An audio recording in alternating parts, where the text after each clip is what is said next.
Hi to all. आज हम करेंगे क्लास 10 के कुछ इंपॉर्टेंट क्वेश्चंस। सो हम स्टार्ट करते हैं क्वेश्चन नंबर 1 से। क्वेश्चन में बोला गया है the angle between two tangents drawn from an external point. एक एक्सटर्नल पॉइंट से दो टेंजेंट्स ड्रॉ की गई हैं एक सर्कल में। ये सर्कल है जिसका हमने ये लेट कर लिया है। फिगर अपने आप से बनाना है, टाइम नहीं लगे इसकी वजह से फिगर बना लिया है। A circle of radius, radius कितनी दी गई है 5 सेंटीमीटर, तो ये रेडियस है 5 सेंटीमीटर, ये भी 5 सेंटीमीटर। और क्या बोला गया है, अब सर्कल इज 60 डिग्री। क्या 60 डिग्री? 60 एंगल कौन सा है? ये है एंगल। इस लगा है तो इसका मतलब स्टार्टिंग से पहले वाले काउंट करेंगे। दो टेंजेंट्स के बीच का एंगल 60 डिग्री है। ये 60 डिग्री एंगल है, ये 60 डिग्री एंगल है। तो ये आप फाइंड क्या करना है, the distance of the point from the centre. मतलब ये डिस्टेंस ओपी डिस्टेंस फाइंड करनी है। क्या फाइंड करना है? OP is equal to what. So हम लोग क्या करेंगे, हमें पता है कि एक क्वाड्रिलेटरल, ये क्वाड्रिलेटरल है। क्वाड्रिलेटरल क्या है? A O B P. In quadrilateral A O B P, A O B P, ये एंगल अगर 60 डिग्री है, पूरा क्वेश्चन में दिया गया है इन दोनों टेंजेंट्स के बीच में, तो ये एंगल कितना होगा 120 डिग्री, क्योंकि अपोजिट एंगल का सम क्वाड्रिलेटरल में 180 डिग्री। ठीक है। सो इन ये हो गया इन क्वाड्रेटरल। सो क्या करेंगे, angle A O B plus angle A P B, ये दोनों एंगल कितने डिग्री के होंगे 180 डिग्री के। एंड ए पी बी दिया हुआ है हमें 60 डिग्री, तो ए ओ बी एंगल कितना आ जाएगा, ए ओ बी एंगल आ जाएगा 120 डिग्री। सब्ट्रैक्ट करा लेंगे आप, 60 डिग्री 120 और सब्ट्रैक्ट करेंगे 120 डिग्री आएगा। ठीक है। इसके बाद क्या करेंगे हम लोग 60। अब हमें पता है कि अगर सेंटर से कोई टेंजेंट, ये थ्योरम है, हम लोग पहले कर चुके हैं इसको, कि अगर सेंटर से कोई सेंटर से किसी एक्सटर्नल पॉइंट से दो टेंजेंट्स के बीच में अगर सेंटर से जाएगी तो वो बाइसेक्ट करती है एंगल को। तो एंगल को बाइसेक्ट करते हैं तो 60 डिग्री हो गया। इसको भी बाइसेक्ट करेगी तो angle A O P, A O P angle कितने डिग्री का हो जाएगा, बाइसेक्ट करेगी तो 1/2 A O B, angle A O B को। तो angle A O P equal 60 degree. A O P angle कितना हो गया 60 डिग्री एंगल हो गया। ठीक है। ये एंगल 60 होगा, ये भी एंगल 60 हो गया, हाफ कर दिया। ठीक है। 60 डिग्री के बाद हम लोग क्या करेंगे, अभी देखिए इन ट्रायंगल आप करेंगे ए ओ पी ट्रायंगल में, चाहे आप नीचे वाला भी ले सकते हैं, triangle A O P. A O P triangle में क्या करेंगे, कॉस 60 डिग्री यूज़ करेंगे। कॉस 60 क्या होता है, बेस अपॉन हाइपोटेनस। तो इसका बेस क्या है, इसका कॉस 60 डिग्री तो होता है base upon hypotenuse. So base है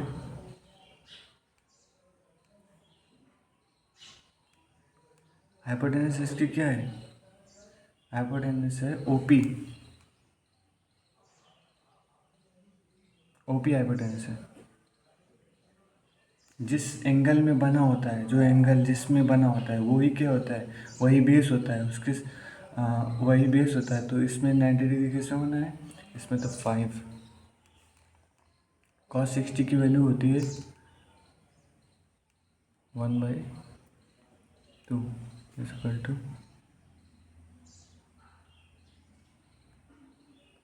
5 upon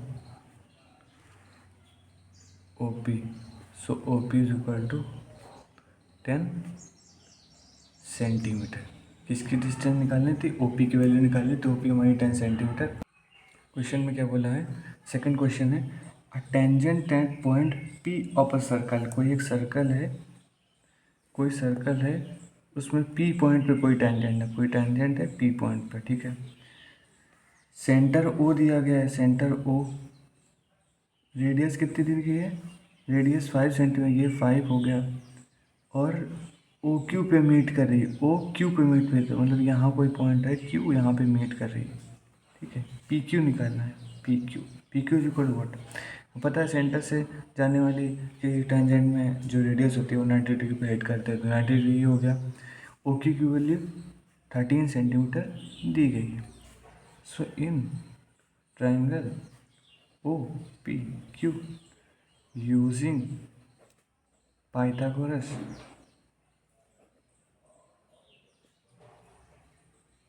theorem, by using Pythagoras theorem, perpendicular hypotenuse OQ square equal PQ square plus OP square. So 169 OQ का स्क्वायर 13 का square 169 PQ square PQ find out करनी है plus OP square 25 minus करा देंगे इसको तो 4 PQ square is equal to 144 then PQ is equal to 12 centimetre. यही हमारी PQ की वैल्यू आ गई। यही फाइंड आउट करनी थी PQ की वैल्यू। पाइथागोरस लगा के सॉल्व कर लेंगे, वैल्यू आ जाएगी। नेक्स्ट क्वेश्चन नंबर 3 करेंगे। क्वेश्चन कह रहा है from an external point P, किसी एक्सटर्नल पॉइंट P से, P कोई एक्सटर्नल पॉइंट है सर्कल में, वहाँ से बोला गया एक्सटर्नल पॉइंट P से क्या करेंगे, एक्सटर्नल पॉइंट P से क्या करेंगे, एक सेंटर O है बोला गया है, सेंटर O है, किसी O है, एक्सटर्नल पॉइंट P है, यहाँ से क्या ड्रॉ की गई है, टेंजेंट PA और PB टेंजेंट। तो ये कोई पॉइंट है, यहाँ से A, यहाँ पे PB ड्रॉ की गई होगी B। बोला गया है APB, एंगल APB ये 90 डिग्री होता है। APB ये वाला एंगल जो है ये क्या है, डबल है, किसके डबल है, मतलब ये एंगल किसके बराबर है, ट्वाइस ऑफ OAB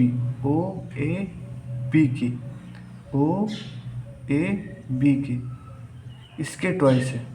ये एंगल OAB के ट्वाइस है। सो OAB के ट्वाइस है, सो क्या करेंगे हम, ये एंगल OAB के ट्वाइस दिया हुआ है हमको। सो क्या करेंगे, देखिए सॉल्यूशन स्टार्ट करते हैं इसका। OAP एंड OBP 90 डिग्री है, रेडियस टेंजेंट पे ड्रॉ हो रही है, ठीक है। तो angle OAP equal angle OBP ये कितने डिग्री के है, 90 डिग्री के, ठीक है। दोनों 90 डिग्री के हो गए। OAB and angle AOB plus angle APB ये 180 डिग्री है। अपोजिट एंगल से क्वाड्रिलेटरल के तो 180 डिग्री के हो गए, ये हो गया। तो एंगल APB कितना आएगा, एंगल APB निकाल लेते हैं। APB equal 180 minus angle AOB, 180 minus angle AOB, और ये equation 1। Then angle OAB, triangle OAB triangle है, ये triangle OAB in triangle AOB triangle में ये दोनों रेडियस हैं, तो दो साइड्स इक्वल होती हैं, तो कौन सा ट्राइंगल होता है, isosceles triangle.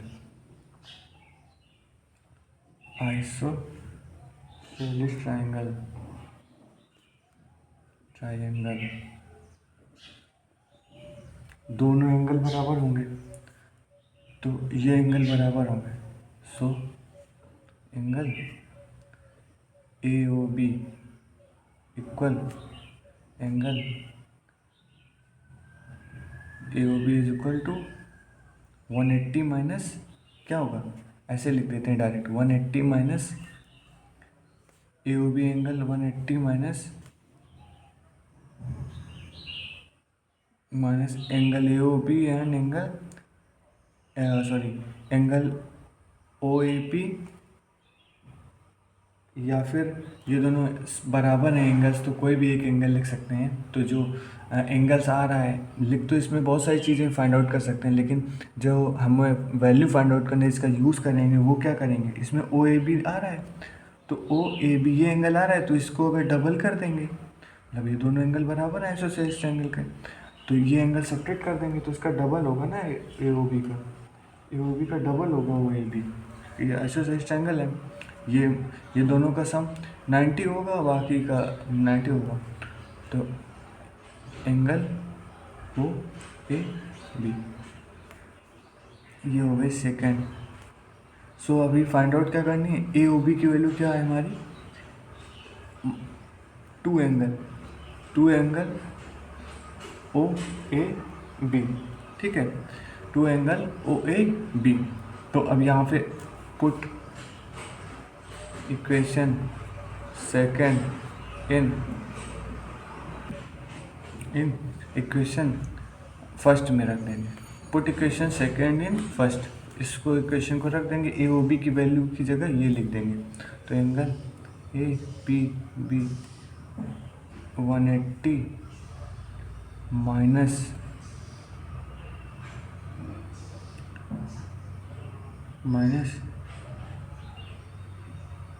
180 minus A O B minus two angle A O A B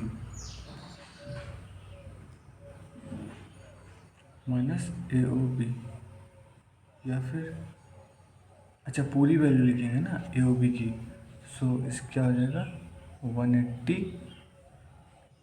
फिर से लिख लेते हैं इसको, बस पूरी वैल्यू लिखनी है इसको,